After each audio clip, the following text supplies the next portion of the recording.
Қайырлы күн, Инстаграм көрермендері. Бүгінгі таңда бізде музей сырлары атты кезекті онлайн кездесулерімізді жалғастырамыз. Бүгінгі қонақта бізде ағайынды Жұбановтар атындағы Ембі Жұбановтар атындағы мемориалдық музей. Кешірерсіздер.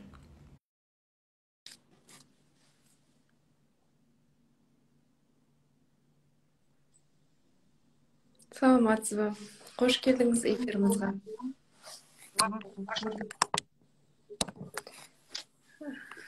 Бізбен бірге қазір ағайынды Жұбановтар атындағы мемориалдық музейі Ембі қаласынан эфирімізге қош келдіңіз. Тағы да енді бүгін бірінші рет алғаш рет мемориалдық музеймен кездесу. Бұл басқаша өлкетану музейлерінен қарағанда ерекше сұхбат болайын деп тұр. Өзіңізді таныстырып, жаңағы музей тарихымен қосымша толықтырып кетсеңіз. Саламатсыздар ма, құрметті әлеуметтік желідегі көрермендер, құрметті менің әріптестерім.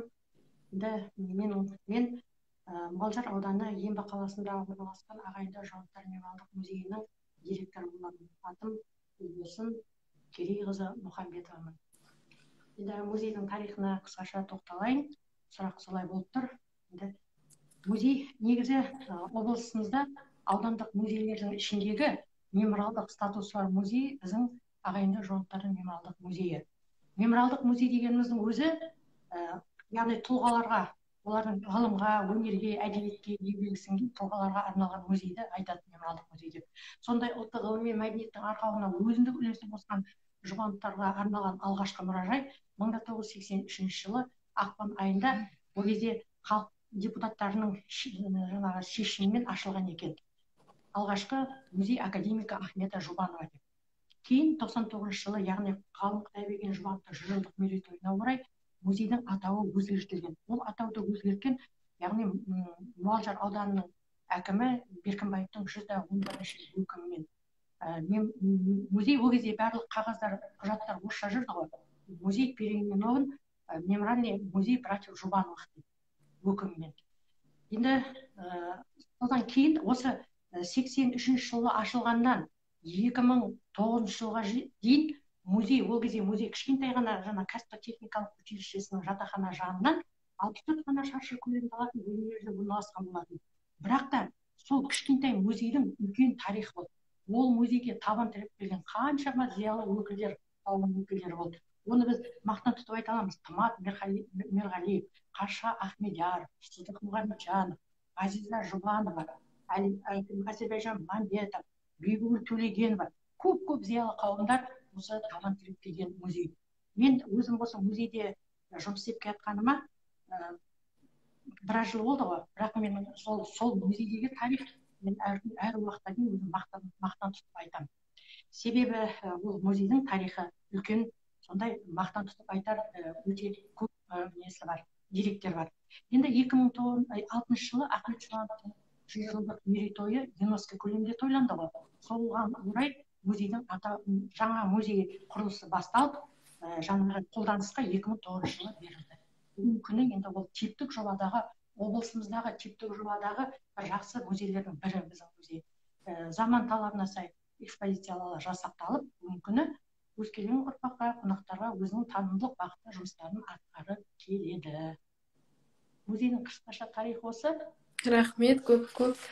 Музейдің экспонаттарымен, яғни құнды экспонаттарымен айтып өтіп кетсеңіз, ағайынды Жұбановтардан қалған құнды жәдігерлер қандай? Енді экспонат, жәдігерлер арқылы ғой біз музейімізді насихаттаймыз. Қай музей болсын, өлкетану музей болсын, жәдігерлер арқылы біз келушілерді қызықтырамыз.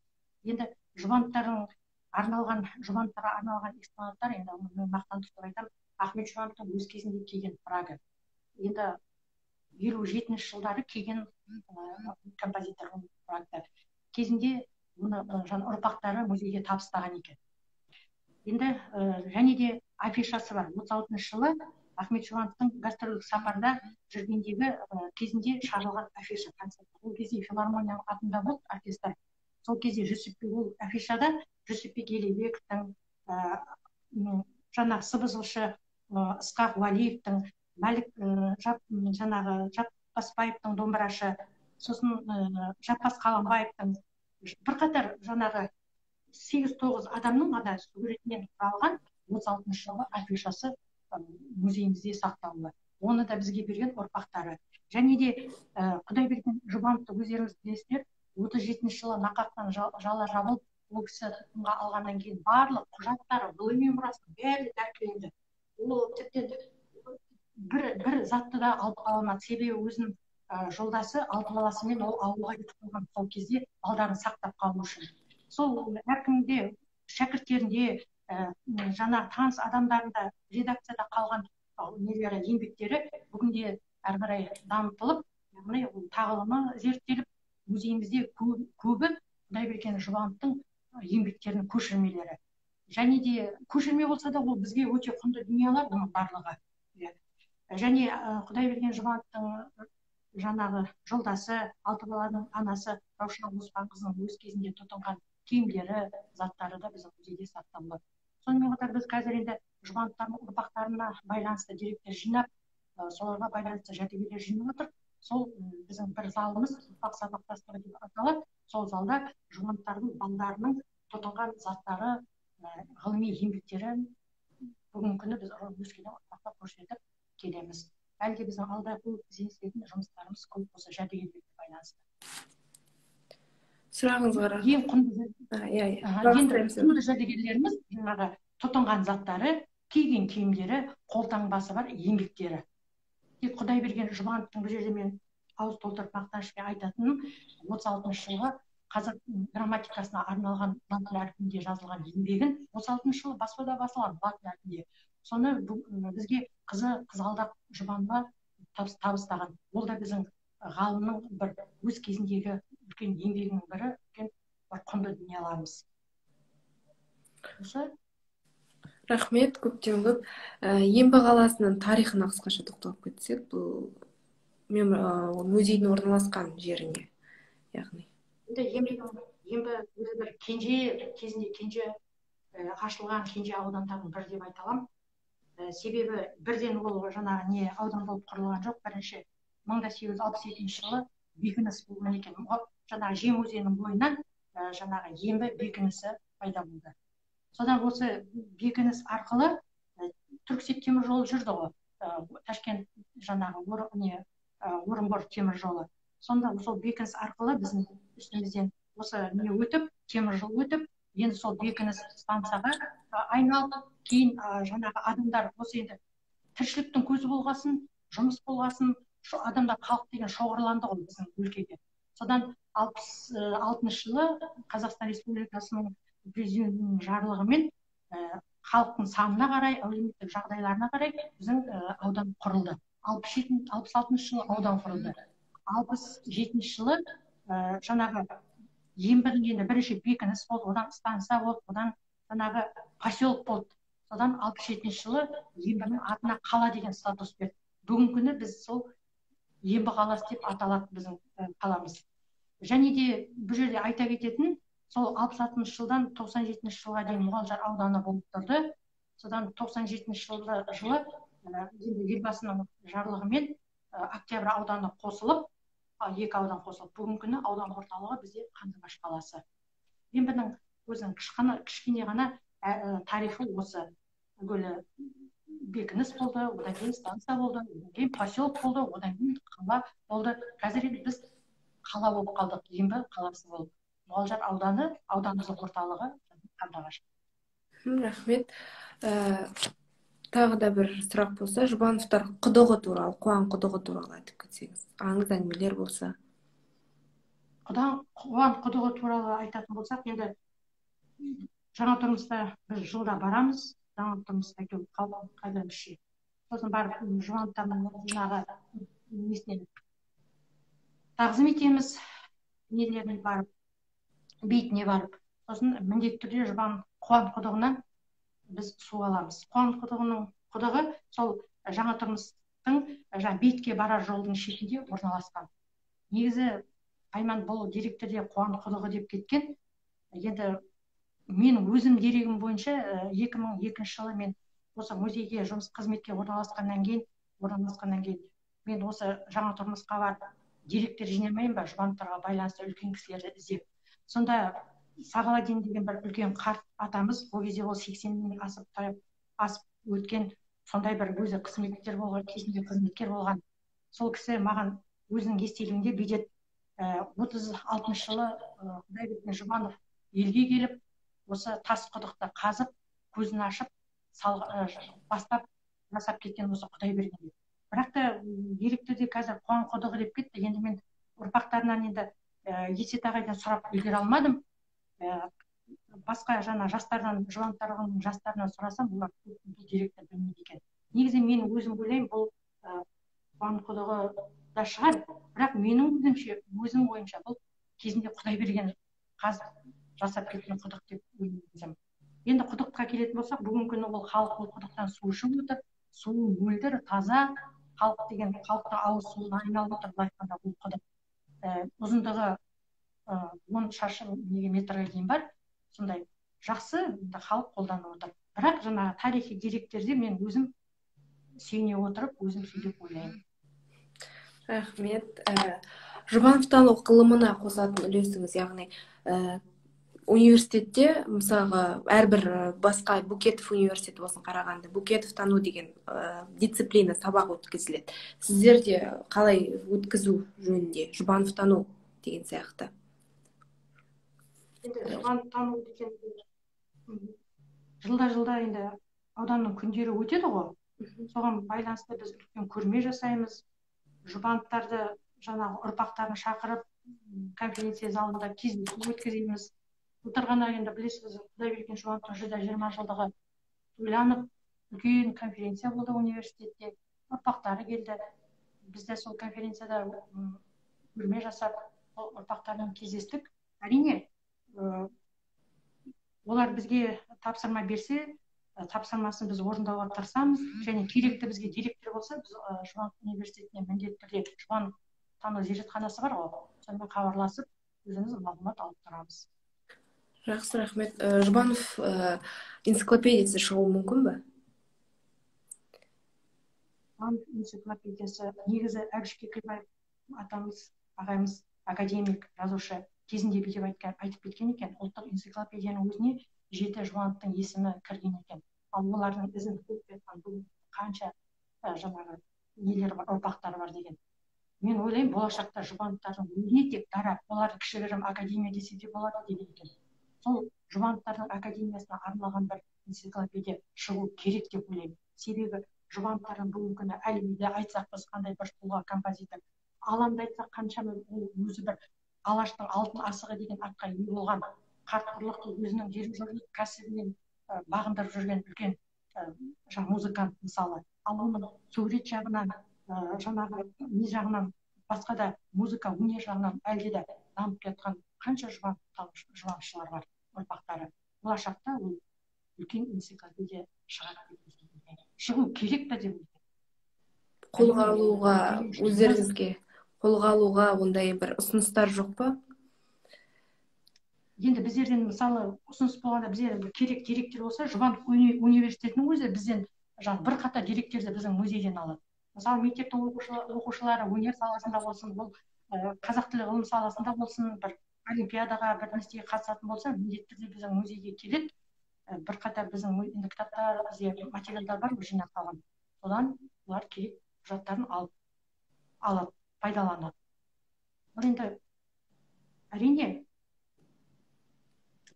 үлкен бұл жерде енді үлкен жұмыс енді ол атқарылатын. Алда үлкен жұмыстар тұр.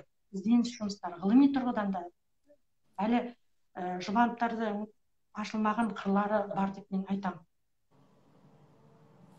Рахмет. Жұбанов танушылар сізге қаншалықты жиі келіп, жиі қарым-қатынаста ма сіздермен? Әрине, мен өзім сөзімде айтып отырмын ғой, жас Жұбанов танушылар ғылыми тұрғыдан бір материалдар керек болса, деректер, міндетті түрде бізге звонда біздің кітаптарымыздың келіп жазып алып қолданылады. Соның өзі кейінгі мына өздерінің жаңағы Жұбановтардағы зерттеудегі талпыныстар деп ойлаймын. Біз енді көбіне мектеп оқушыларымен, жоғары кластармен жұмыс атқарамыз ғой. Оның ішінде мысалы тіл әдебиетке баратындар көбінесе университетке мамандығына баратындар. Әр тұрған алатын орны ерекше. Енді Ахмет Жұбановтан былай Құдайберген Жұбановқа жеке-жеке тоқталып кетсек, тағдыр мен өмірі, шығармашылығы деген сияқты. Әрине, енді Жұбановтардың екеуін біз бірге қойып суретін қойсақ, көбісі Ахметті ағасы, ағамыз ал Құдайберген ағамызды інісі дейді. Негізі Құдайберген ағамыз енді жас, сол қалпында, әдемі қалпында, не ол 37-38-ге толмаған жасында кетті өмірден. Құдайберген Жұбановтың ғылыми мұрасы енді ол қазақ тілінің фонетикасына, морфология, енді барлық терминология, әдебиетін, өнерін бәрін зерттеп кеткен ғой ол кісі. Осы Жұбанов университетінде бір ғалым айтады ғой. Мен тек бір ғана фонетика саласын мысалы зерттеп жүрмін дейді. Ал Құдайберген атамыз болса барлық саласын зерттеп кеткен. Ол бір Алла тағаланың берген бір мыңнан, миллионнан бір беретін құдірет дейді. Енді барлық осы қанша жыл өтсе де, мысалы 70-80 жыл өтсе де, бүгін күнге дейін ғалымның еңбектері әлі өзінің несі жойған жоқ. Қасиеттілігін жойған жоқ. Себебі қаншама ізбасарлары, мысалы қаншама жастар соған сол ғылыми мұрасымен бүгінгі күні оқып келеді. Ал енді Ахмет Жұбанов өнер саласында енді ол кісі барлығын зерттеп кеткен ғой. Ол енді оны мысалы бір Құрманғазының өзін алсақ, өмірінің соңына дейін Құрманғазының күйлеріне өмір сыйлаған Ахмет Жұбанов деп те айта аламыз мысалы. Себебі Құрманғазының күйлерінің барлығын өңдеп, олардың жүрген жерлеріне дейін, оны көрген ақсақалдарға барып, олардан сол Құрманғазы жайлы деректерді жазып, оның сондай әдемі тынық мұхиттай күйлерінің тылсым жаңағы сырларын, оның ашығын аша білген мысалы. Ахмет Жұбанов. Сонымен қатар ол Абайды қалай зерттеген? Абайға арнап Латиф Хамидимен бірге Абай операсын. Ұлы Отан соғысы Төлеген Тоқтар, Батыр Төлеген Тоқтарға арнап Төлеген Тоқтар операсын жазды. Әрине, бұл сол кезде жазған опералары, мысалы 44 жылы жазған опералар, ол бүгінгі күні мысалы сол кезде ол опералар бір кемеліне жеткен кәсіби тұрғыдағы опералар болды. Ал енді бүгін ол тағылымы әрі қарай дамытылып келе жатыр. Мысалы Алан Бөрібаев Ахмет Жұбановтың операсын шетелдерге мысалы паш етіп жүр бүгінгі күні. Мысалы сонымен қатар Ахмет Жұбанов монографиялық еңбектердің өзі қанша. Мысалы қазақ халық композиторларына жазған еңбегі, ғасырлар пернесі, замана бұлбұлдары деген кітаптары, әр біздің халықтың арасына шыққан әншілерімізді, 10 саусағынан жаңа балтамқан күйшілерімізді зерттеп, үлкен монографиялық еңбек жазған. Мысалы, сонымен қатар қаншама әндер, қаншама аспаптық шығармалар жазған. Әрине, ғалым Құдайберген Ахмет Жұбановтың ғылыми өнердегі еңбектері ол өшпес мұра. Бүгінгі күнге ол дәріптеліп, кәдесіне кейінгі ұрпақ оқып, кәдесіне жаратып келе жатыр. Әлі де жаратады оны. Олардың еңбектері, өшпес еңбектері. Енді әрине өкінішке орай Құдайберген Жұбанов 38 жасында өмірден кетпегенде, ғылым саласында берер жемісі үлкен болар еді. Ахмет Жұбанов халқын өзінің саналы өмірінде барлық өнер саласын бір қатарын кісі зерделеп кетті. Оның оркестрінің өзі, құрған Құрманғазы оркестрінің өзі үлкен тарих. Негізін мүмкін біздің Ахмет атамыз болмаса, оркестр құрыла ма, құрылмас еді. Негізі осы оркестрді құру деген оның жаңағы арманы сонау Ленинградта оқып жүргенде, студент кезінде пайда болған. Ол ана Андреев жаңағы ұлт аспаптар оркестрінің жаңа несіне барып жүргенде, дайындықтарына. Сонда ол кісі тәтті сезімге бататын болған екен. Шіркін-ай, айырден аспаған домбырамен қобызды біріктіріп, осындай бір оркестр құрса деген. Сол кезде ол кісі студенттік кезінде армандаған екен. Әрине сол арманына жетті, білімнің арқасында, еңбегінің арқасында үлкен бүгінгі біз мақтан тұтатын Құрманғазы оркестрінің негізін қалап кетті. Оның өзі үлкен мақтаныш, үлкен тарих. Рахмет. Тағдырлар туралы қылсым әрине. бірнеше бейне роликтер бар, ол туралы көріп жүрміз, бірақ сіздердегі қалай насихатталады сол жөнінде, ол кісілердің өмірі? Әрине біздер жұбановтарды біз музейге келген адамдарды немен қызықтырамыз? Бір қызық бір енді келген көрермендерге, келушілерге жас шамасына қарай жүргізесің. Бала болса, оның балалық кезінде қызықтырып айтамыз балаларға. Ал үлкен қауымға, жоғары қауымға оның барлық ғылыми тұрғыдан жаңағы барлығын ашамыз еңбектерін. Және де мен енді өзім музыкант болғасын, келген көрермендерге міндетті түрде шығармаларын ойнап беріп, сонымен қызығушылығын арттырамын көрермендер. Енді мысалы Ахмет Жұбановтың менің өзім репертуарында мысалы көктем, жаңағы ариясы, вальсі, жаңағы тәжік билері оркестрмен бірге ойнап жүрген әндері, мысалы Құдайберген Жұбановқа келетін болсақ, Құдайберген Жұбановтың біз қызықтырамыз. Мына Мүслима апамыз, яғни қызы, үлкен қызы, өзінің әкеге деген сағынышын, өмірін барлығын жырмен, өлең жырымен жазған екен. Сол ғалым Құдайберген Жұбановтың өмір деректерін айтып болғаннан кейін Мүслима апамыздың бір өлеңін оқып берсек, оны әрине көрермен үлкен қызығушылығын арттырады. Мә, керемет, қалай бұндай жазған, мынандай балдар болған деп қызығушылық атады. Міне осындай салада біз жұмыс істеп жатырмыз. Рахмет. Енді алыптан алып туады дегендей, Ғазиза Жұбановаға тоқталып кетсеңіз, ол кісінің экспонаттары бар болу керек шығар. Әрине, Ғазиза Жұбанова бұл қазақ әйелдері арасында шыққан тұңғыш профессионалды композитор. Былай айтқанда жаңағы айтады, үлкен әріптен жазылатын әйел адам есімі. Ғазиза Жұбанова жақсы оқыды. 12 жыл Москвада оқып, ол өзінің бір естелігінде айтады ғой, мен әліппені білместен бұрын нота сауатын аштым деп. Себебі оны 5 жасында әкесі, яғни Ахмет атамыз музыка мектебіне, фортепиано классына берген. Ол музыка мектебін жақсы бітіріп, одан кейін мектепті алтын белгімен бітіріп, сол жоғары класста оқып жүргенде мен кім боламын дегенде композитор боламын деп жазған екен шығармасында. Сол арманына жету үшін, композитор болу үшін ең бірінші ол институтқа бармай, бірінші училищеден бастайды. Бірінші Чайковский атындағы училищені, одан кейін консерватория, одан кейін Москвада аспирантурасын бітіріп, жүйелі 12 жылдай Москвада білім алып, Алматыға келіп, өзінің шығармашылыққа кең құлаш жайып айтқанда. Ғазиза Жұбанованың шығармалары өте күрделі, яғни опера, балет, кантата, оратория деген үлкен классикалық күрделі шығармалар жазған.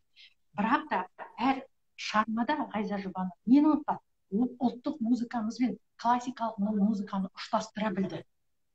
Музыкасында. Және сол музыкалары өз кезінде үлкен шетелдің сахналарында да орындалды. Енді Ғазиза Жұбанова саналы өмірінде енді үлкен қайталанбайтын музыкалар жазды деп айта аламын мен толық.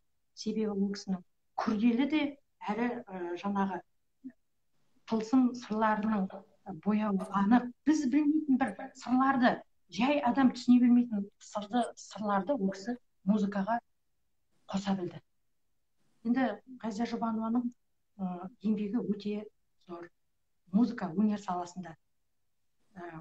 Ол КСРО жаңағы халық артистінің атағын алған, үлкен Шоқан Уәлиханов атындағы бұл 2 дүркін сыйлығының лауреаты болды. Осы еңбектер үлкен симпозиумдарға қатысты. Тек қана ол Құрманғазы консерваториясында ректорлық қызметтерін атқарды. Ол тек басшылықта емес, сонымен қатар ол Әліби өзінің өмірлік серігі режиссер Әліби Әзірбайжан Нұрманбетовпен Испанияда дүниеге әкеліп, балдарының бәрінде жақсы тәрбиелей біліп, жақсы тәрбие берді.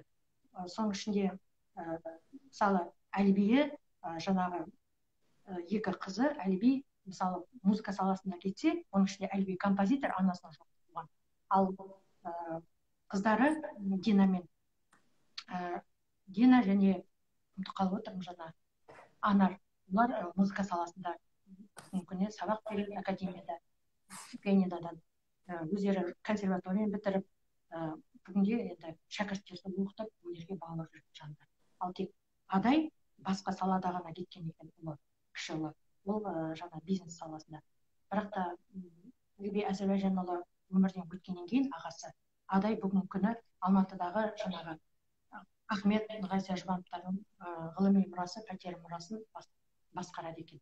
Мен өткенде ғана осы жылдың басында сол неге Алматыға барғанда соның басшысы бүгінде Әлиби ой кешіресі адай Әзірбайжанұлы айтқан. Негізі өзі болған жоқ, ол кісі командировкада болды да, сонда қызметкерлер сөйтіп айтты. Осындай енді Ғазизаның орны үлкен бөлек, үлкен жаңа женщина большой буквы деп тағы да айтамын. Өнер саласында ол кісі ұлттық классикалық туынды өнерімізді дамытуға өз үлесін қосып кеткен үлкен музыкант.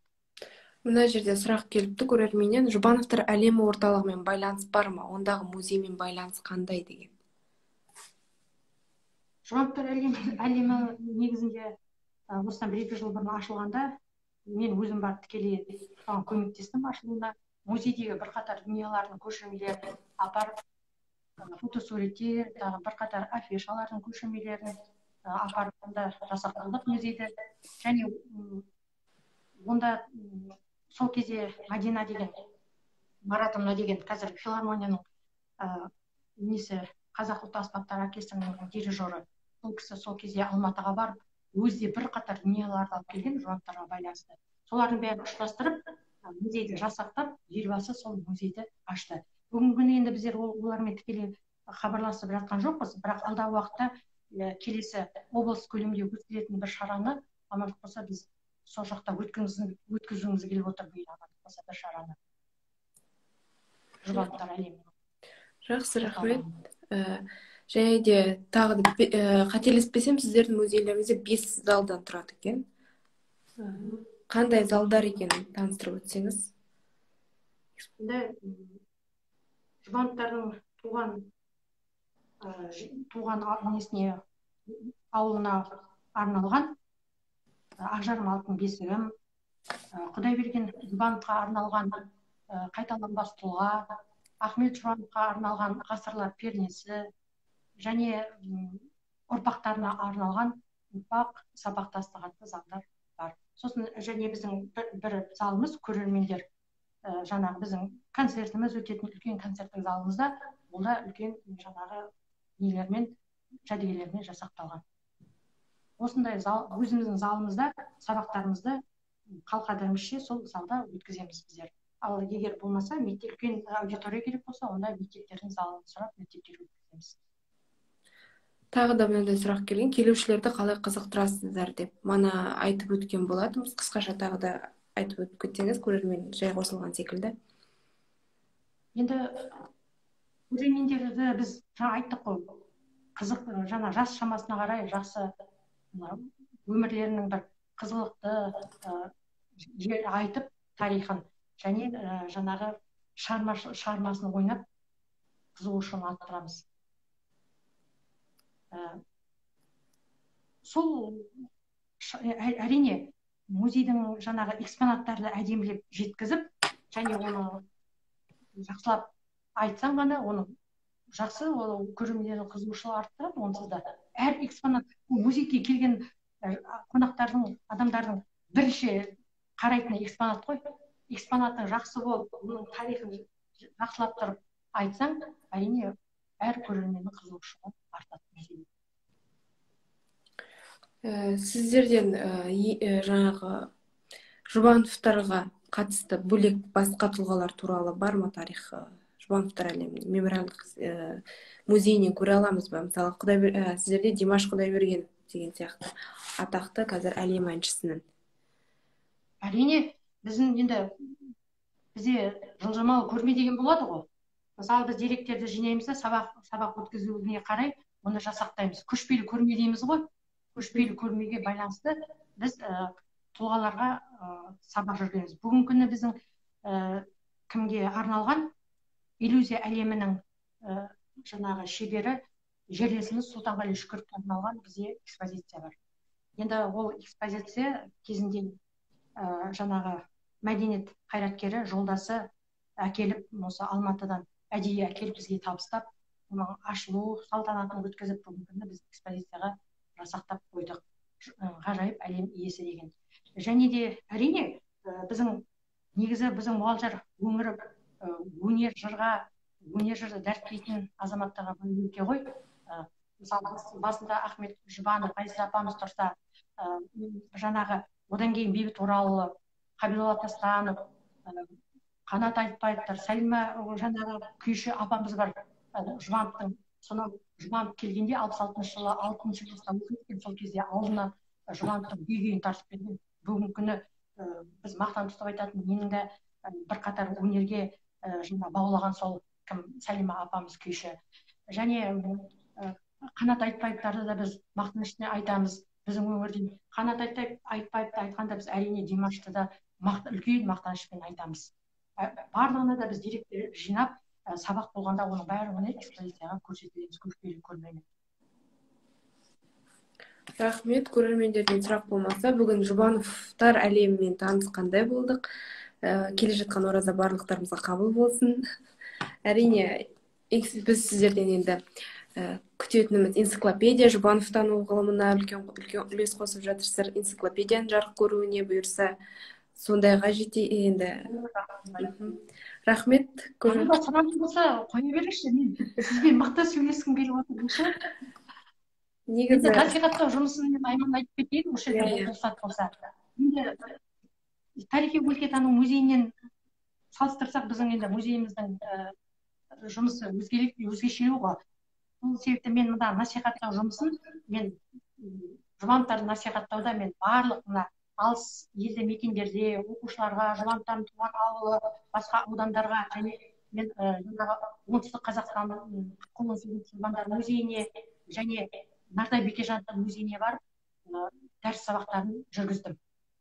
Енді мен Нартай Бекежановтың музейіне не себепті бардым? Себебі Ахмет Жұбанов Нартай Бекежановпен өнерді биікке көтеруіне үлесін қосқан жандар. Бұл сонау 36 жылы қазақ әдебиетінің 10 күніне Москваға барды мысалы. Сол мен барған себебім тәжірибе алмасайын және бір тың деректер болса деген мақсатпен барғанмын Нартай Бекежановтың музейіне. Ал енді оңтүстік Қазақстандағы саяси қуғын-сүргін құрбандарының музейінде барып, ояқтан да енді тәжірибе алмасайын және тың деректер қарайын деп, ол жаққа да бардым. Енді ол жақта біз Құдайберген Жұбанов ағамызға арналған бұрыш бар екен, Шымкенттегі саяси қуғын-сүргін құрбандар музейінде. Ондағы деректердің барлығы да біздің музейімізде бар деректер екен. Бірақ дей тұрған мен ояққа енді құрып бармайын деп, мен өзімнің ағаларымды дәріптеп, мақтан тұтып, оларды насихаттап келдім.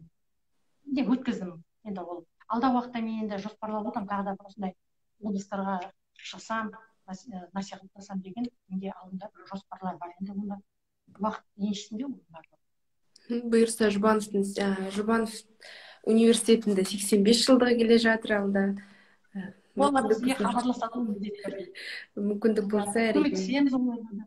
Жұбанов музейінің ішінде де Жұбановтар университеті, яғни Ақтөбе өңірлік мемлекеттік университетінің ішінде музей бар. Соған қаншалықты сіздер атсалыстыңыздар? Мен ол музейге атсалысқанда, ол музейде бірқатар құнды дүниелер бар екен. Оның ішінде енді музейдің университеттің тарихына байланысты. Енді атсалысқанда олардың өздері, біздер апарған өзіміздің экспонаттарымызды өзіміз залға ғана қойып таныстырамыз. Ал музей олардың бөлек қой музейлері. Музейлеріне өзім көрдім, онда Әбілә Беркіновтың бірқатар нелері бар екен. Дүниелері, құжаттары. Енді мен болашақта солардың көшірмелерін сұрап алғым келіп отыр, әрине. Себебі Әбілә Беркінов, Құдайберген мен Ахмет атамызға кезінде сабақ беріп, біліммен сосын неткен ғой, нұрландырған ғой біліммен. Сосын сондай бір өзіме керекті, біздің музейге керекті нелер бар, құжаттар бар екен. Болашақта соны мен алам деп отырмын. Әрине көшірмесін береді ғой, енді оларда оригинал түп нұсқалары өзінде болады университет. Әрине ол көшірме болса да бізге бұл үлкен тарихи дерек. Рахмет, көп үлкен. Архив жұмыстарын мен былай қаншалықты архивтен материалдар бола ма Жұбановтар туралы? Архивтен мен архивке барып, қатар отырып фондпен жұмыс жасап, ғалым Құдайберген Жұбановтың 25 жыл мен 28 жылдар аралығындағы ағартушы салада қызмет атқарғанда Ақтөбеде соған байланысты бірқатар өзінің қол қойған құжаттарын, жаңағы өтініштерін, отбасылық жаңағы анықтамаларын алдым, бірқатар дүниелерін. Соларды енді алғанда көшірмелерін алдық. Қалай тұр көшірмені дәл солай қылып шығартып алдық та жаңағы шығаратын қағаздан. Және сол құжаттар міне бүгінгі күні мен музейде экспозицияға жасақтап, экскурсия жүргізгенде біз бастауды айтып кетқанда міндетті түрде жаңағы Ақтөбеде қызмет атқарған кезеңдерін көрсетіп айтып кетеміз. Бірқатар дүниелерді алдым мен. Мүмкіндігін алда тағы да отырсақ, жаңағы фондпен жұмыс жасасақ, әлде де бір тың деректер табыла ма деген ойдамын. Сәттілік тілеймін сізге. Жаңағы Ақтөбе жаңа архивіне бірқатар маған осы ағайынды Құдай берген жұбановқа байланысты деректерді табуға іздестіруге көмектесті. Архивте, біздің архивте бірқатар дүние бар деп ойлаймын. Әрбір Жұбанов университетінің немесе Ахмет Жұбанов атындағы музыкалық колледжінің студенттері сіздің музейді негізі барып келу тиіс деп ойлаймын. Негізі көру Жұбанов университетінің түлектері міндетті деп санаймын негізі. Әрине. Жұбанов колледжінен студенттерімен Айза Жұбанованың 90 жылдығына орай шақырғанмын. Шақырып Аманжол Бейсенович жаңағы колледждің басшысы студенттермен келіп, жаңағы Мәдина Маратовна өзінің оркестрінің ансамбльына келіп, үлкен бір кездесу өтіп, концерт берді. Әрине, олар біз айтып жатыр, әр уақытта да есік ашық, бізге келіңіздер. Біз осындай бір нені қояйық, шараны қояйық. Сіздер келіп, бізге сондай бір Жұбановтардың бір жаңағы шығармаларын, оның жаңағы классикалық туындыларын, Ғазиза апамыздың классикалық туындыларын ойнап берсе, әрине біздің қауым классиканы тыңдаса, ол нұр үстіне нұр болар еді.